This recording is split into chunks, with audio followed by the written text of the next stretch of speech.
o professor Marco Antônio Villa gostaria de fazer uma pergunta para o senhor. Bom dia, deputado. Bom dia. O senhor viu a Folha de São Paulo de hoje, a primeira página? Vi uma parte, não vi ainda quase tudo. Você tá a foto, eu estou me referindo à foto que está o senhor ao lado do ministro da Casa Civil, o senhor Luiz Mercadante. É que a foto mostra o senhor ao lado dele, o senhor de uma forma muito gentil cumprimentando, e ele não parece muito satisfeito. A mão direita... Cara de poucos amigos. Uma cara de poucos amigos com o senhor. Cara de Fred Mercury mal-humorado. Então eu queria perguntar para o senhor, com todo respeito, como é que se o senhor viu e se o senhor entende essa foto, que vale por milhares de palavras, se ela pode significar, de um lado, uma interferência indevida do Executivo na eleição da Câmara dos Deputados e, por outro lado, a proposta do senhor, que foi vencedora no primeiro turno, por 267 votos, de manter a autonomia do Legislativo frente ao Executivo, cumprindo, inclusive, o que está disposto na Constituição. Veja bem, Vila, ali aquela foto pega um momento que talvez não seja um momento apropriado de tudo que possa ter acontecido numa solenidade que levou 1h30, né? Na realidade, ele conversou comigo normalmente, sem nenhum problema, não houve ali nenhuma expressão de qualquer tipo de ressentimento ou descontentamento com a posição de estar ao nosso lado ou com o fato em si. Agora, com relação à relação com o Poder Executivo, quer dizer, na realidade, eu falei sim que houve tentativa de interferência do Poder Executivo nas eleições e eu recebia sempre vários relatos de pressões vindas, principalmente através do ministro da Articulação Política, o Pepe Vargas, que pressionou parlamentares, chamava parlamentares, pressionava os próprios ministros para que esses ministros pressionassem os seus partidos.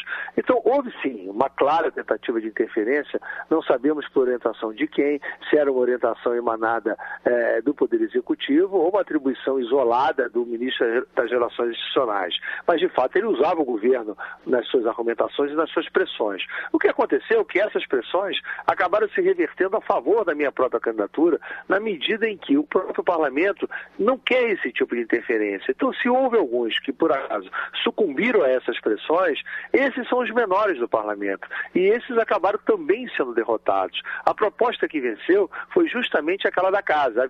Acabou se conflagrando um candidato do governo, um candidato que representava a oposição e uma candidatura que foi a minha, que foi a candidatura que a casa escolheu como sendo a dela. Por isso eu venci no primeiro turno. E venci justamente com essa proposta que você falou, da autonomia, da independência, com harmonia entre os poderes, como está na Constituição. E é isso que nós vamos exercitar no nosso mandato, a independência do Poder Legislativo em harmonia com os demais poderes. Bom dia, deputado, presidente. Parabéns pela sua eleição, sua vitória acachapante aí sobre o candidato petista, o Arlindo Quinalha. A minha pergunta é o seguinte, presidente, agora com sua vitória, a presidente Dilma Rousseff e seus emissários têm procurado o senhor muito gentilmente, cheios de gentilezas para uma possível reaproximação. A independência conquistada com a sua eleição na Câmara, ela tem algum preço? O preço da independência é a própria independência, não há outro preço que não seja esse. Então, não há que se discutir que qualquer tipo de gentileza ou aproximação vai mudar a forma que nós vamos conduzir aquilo que nós fizemos durante a campanha eleitoral e pretendemos exercer no mandato. Até porque, se a gente não seguir aquilo que a gente pregou durante a campanha, a gente pregou claramente que não seria oposição e que não seria submissos, nós vamos estar cometendo um estelionato eleitoral para com os nossos eleitores, os parlamentares que nos elegeram. Então, meu comportamento é muito previsível. Não haverá da minha parte nenhum ato de submissão. A gentileza, eu sou uma pessoa educada, gentil por natureza, jamais partiria qualquer tipo de agressão e espero também dos meus interlocutores o respeito pela educação como todos têm que ter. E, efetivamente, isso não quer dizer que pelo fato de ser gentil, de ser educado, significa que a gente vai sucumbir ou que a gente vai ser submisso. Isso nós não seremos jamais. Nós vamos fazer do exercício da presidência da Câmara a afirmação da independência do Poder Legislativo sem confrontos, em harmonia, porque também não adianta falar que não vai haver harmonia. O confronto diário também não interessa ao país, a instabilidade política também não interessa ao país. O que nós precisamos é exercitar, o que nós temos que exercitar para que a maioria da casa possa fazer valer essa sua maioria nas votações e nos temas que escolher que sejam apreciados pelo parlamento. E independência é atitude cotidiana. Nós vamos ter a atitude cotidiana de independência, o que não vai significar que o governo, com as suas propostas, com as suas medidas que são necessárias para a sua governabilidade, não vai ter o direito a exercer a sua maioria para exercitar a sua governabilidade. Deputado Eduardo Cunha, parabéns pela sua vitória. Como é que o senhor está avaliando toda essa questão do processo crime, do Petrolão, e como é que o senhor se prepara para atuar na sua Câmara Federal quando chegar o momento de atuar contra os políticos que estão sendo identificados? Bom, em primeiro lugar, muito obrigado pelos parabéns. Não cabe ao presidente da Câmara atuar. O que vai acontecer é que, na medida que houver qualquer tipo de envolvimento de parlamentares, como se vê todos os dias pelos jornais, para ter algum tipo de consequência, haverá que ter inicialmente uma representação partidária. Há um rito previsto no regimento da Casa que ninguém pode fugir dele.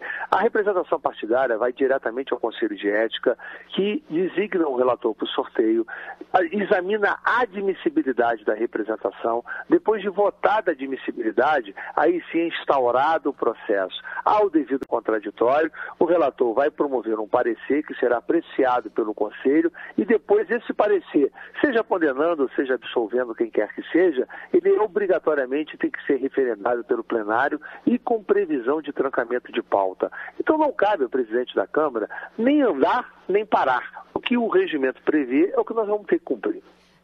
Presidente, caso os delatores da Lava Jato envolvam a presidente Dilma e, eventualmente, o ex-presidente Lula no escândalo da Petrobras, o que é uma probabilidade plausível, com provas e evidências aí surgindo a cada momento, o senhor comandaria um processo de impeachment à presidente?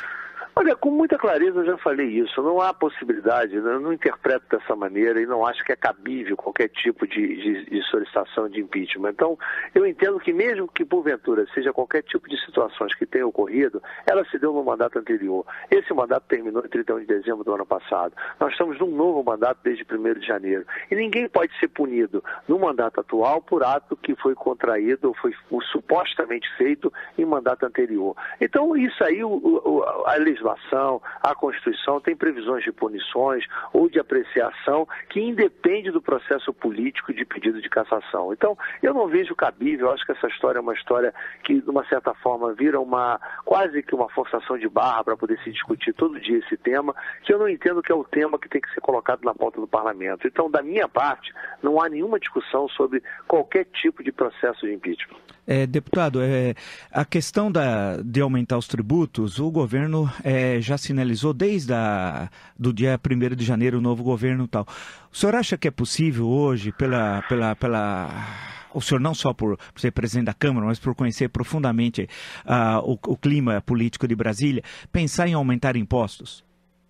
É muito difícil, né? O problema de aumento de impostos é que a sociedade já tem uma carga tributária muito elevada. Eu não vejo no parlamento muita facilidade para aprovar aumento de carga tributária. Agora, é claro que o governo tem a sua maioria, pode constituí-la, pode convencê-la e pode acabar aprovando alguma coisa. Embora, pelo meu sentimento, aumento de tributos é muito difícil de ter guarita dentro do parlamento de hoje. Mas o governo já mandou as suas medidas de ajuste fiscal, estão expressas em medidas provisórias que vão ser apreciadas pela comissão mista e depois certamente irão para o plenário com trancamento de pauta. Então, aí vai caber discussão política. Eu já não sou mais líder do PMDB, eu sou agora o presidente da Câmara, então não cabe a mim entrar no mérito da matéria, como vai ou não vai acontecer. A mim cabe comandar o processo político de votação. Então, eu prefiro, nesse caso, deixar que os líderes e os seus representantes partidários que vão discutir essas matérias possam se expressar e fazer valer a posição dos seus partidos durante a tramitação das medidas. Nós estamos conversando com o novo presidente da Câmara dos Deputados, Eduardo Cunha, do Rio de Janeiro. Venceu Arlindo Quinalha no primeiro turno, é o novo presidente numa derrota para o governo de Dilma Rousseff. Deputado, agora a pergunta do companheiro Reinaldo Azevedo. Bom dia, Reinaldo.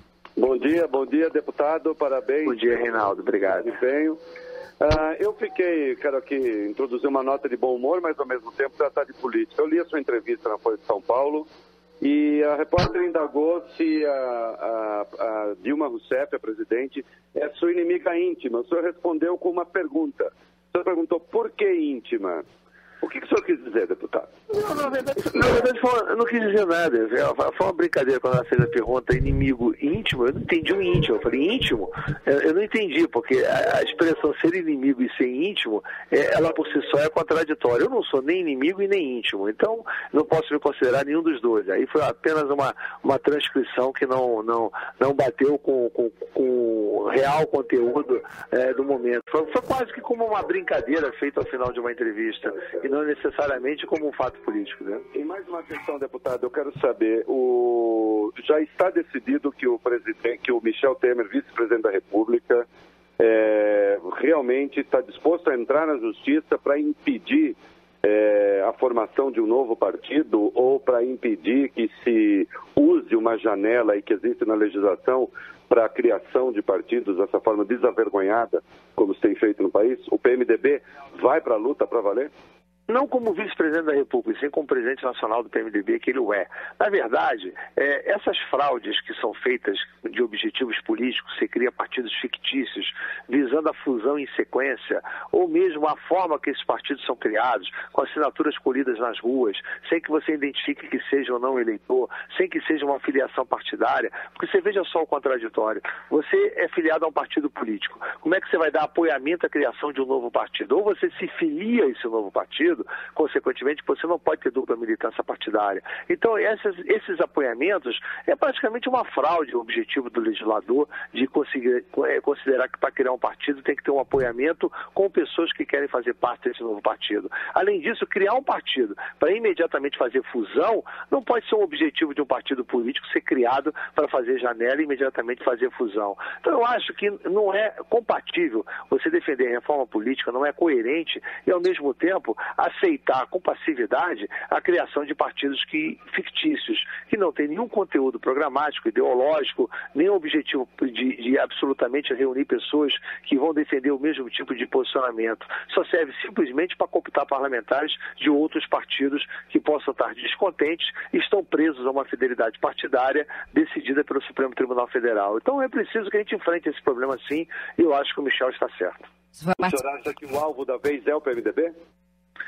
Não, nós não temos dúvida que o alvo não é só o PMDB, são todos os partidos que têm parlamentares que podem ser suscetíveis à cooptação. Certamente será o PMDB, será o PSDB, será o Democratas, todos os partidos que, de qualquer natureza, que são estabelecidos, têm programas, têm objetivos políticos, sofrerão assédio, todos sabem disso. Então, todos podem ser alvos, não é só o PMDB inclusive, Reinaldo. A gente teve a honra de ter a participação do nosso amigo, companheiro Reinaldo Azevedo, a essa hora da manhã. A gente Olá, sabe Raquel, que tô acordado. Tá acordado, eu fiquei surpresa. Não fui dormir, Raquel. Vai dormir, Reinaldo. Depois tem uns pingos nos is aí. Obrigada pela sua participação. Um abraço. Um abraço. Agora, voltando com o presidente da Câmara, deputado Eduardo Cunha. Deputado, o senhor sempre teve... Pelo menos essa é uma interpretação da mídia, eu não sei se corresponde à realidade, mas o senhor sempre teve uma posição de oposição dentro da situação. No governo Lula, o senhor votou contra a permanência da CPMF. Não é verdade, eu votei a favor naquele momento, não é verdade. O senhor já declarou que é favorável à instauração de uma nova CPMI a respeito do Petrolão, é contra a criação dos conselhos populares, foi contra a criação dos conselhos populares. E agora a minha pergunta, o senhor ainda sustenta a sua posição contrária à regulação da mídia, de qualquer forma de regulação, seja ela econômica, seja ela de conteúdo? Bom, com relação à regulação da mídia, não tenha dúvida. Sustento, sim, sou contra qualquer tipo de regulação de mídia, seja de conteúdo, seja de natureza econômica. Seria um adversário frontal de qualquer proposta dessa natureza. Está reafirmado, é o meu posicionamento muito claro com relação a isso. Com relação ao CPMF que você falou, eu não votei contrário, eu votei favorável. Talvez hoje, com qualquer proposta dessa natureza, eu serei contrário. Mas naquele momento eu votei favorável. O que houve foi uma especulação sobre o tempo de votação, já que eu fui o relator da admissibilidade análise da proposta, na época, na Comissão de Constituição e Justiça. E havia uma obstrução da oposição naquele momento. Então, pelo tempo que demorou a votação, atribuíram a mim o atraso. Mas, na realidade, não tive nenhuma participação naquele atraso e, efetivamente, eu votei favorável, coisa que eu não faria hoje. Quanto à CPMI, eu sou favorável, sim, à instalação da CPMI. Eu acho que a CPMI, ela foi, de uma certa forma, interrompida pelas delações cujo conteúdo não se tinha conhecimento. Mas isso não quer dizer, ao mesmo tempo, os conselhos populares, eu também sou contrário à criação dos conselhos populares por decreto e votei dessa forma e encaminhei o partido naquele momento para votar dessa forma. Isso não quer dizer que você seja contra o governo ou que você seja oposição. Isso são temas de naturezas políticas, ideológicas, programáticas, partidárias que não têm a ver com a governabilidade. Você ser contra o aumento de tributos, você ser a favor da investigação plena, você ser contrário à proposta de regulação de mídia, que é proposta de conteúdo programático de um partido, isso não significa que você seja oposição aos princípios ou à governabilidade que pode ser feita através de matérias importantes, como sempre, quando foi importante, o meu partido e eu, como líder, encaminhei dessa forma favorável ao governo. Deputado Eduardo Cunha, sabe que jornalista vive de manchete. E a manchete da sua entrevista hoje é o que o senhor disse antes, por isso que eu estou pedindo para confirmar. O senhor afirmou, e eu entendi bem, que é absolutamente impossível uma atuação de impeachment da Câmara ou do Congresso da nossa presidente? Veja bem, eu expressei a minha posição, eu não expressei aquilo que o Congresso vai fazer, eu não posso falar pelo Congresso. A minha pergunta foi de natureza do ato que depende da minha atuação, entendeu? Eu não tenho condição de falar por um todo sobre a opinião de todos, até porque existem instrumentos previstos no regimento e na Constituição que se sobrepõem à opinião pessoal de qualquer, mesmo chefe de poder. Eu expressei a minha opinião pessoal e nos atos que dependem de mim, essa é a minha posição pessoal, apenas isso. Como tudo se ocorreu na administração anterior, ela não será atingida na atual administração. Essa é a minha manchete, Isso deputado? Em tese, porque eu também não vi nada que tivesse atingido. Parece até que eu estou comentando que foi atingida e eu estou dando a situação para que não possa ser, de uma certa forma, apreciado. O que eu estou dizendo é a tese. Tudo que eu estou falando é a minha opinião. Ok. Deputado Eduardo Cunha, muito obrigado pela sua entrevista. Felicidades aí no seu mandato, 2 anos à frente aí da Câmara dos Deputados. Deputado, muito obrigado, viu? Bom dia para o senhor. Obrigado a todos vocês. Jornal da Manhã, 10:08. Repita. 10:08. Atenção, senhores passageiros. Para as suas despesas de início de ano, conte com o Crédito Bradesco e boa viagem. Com o Crédito Bradesco, pagar IPTU, IPVA, despesas escolares e despesas extras é simples e prático.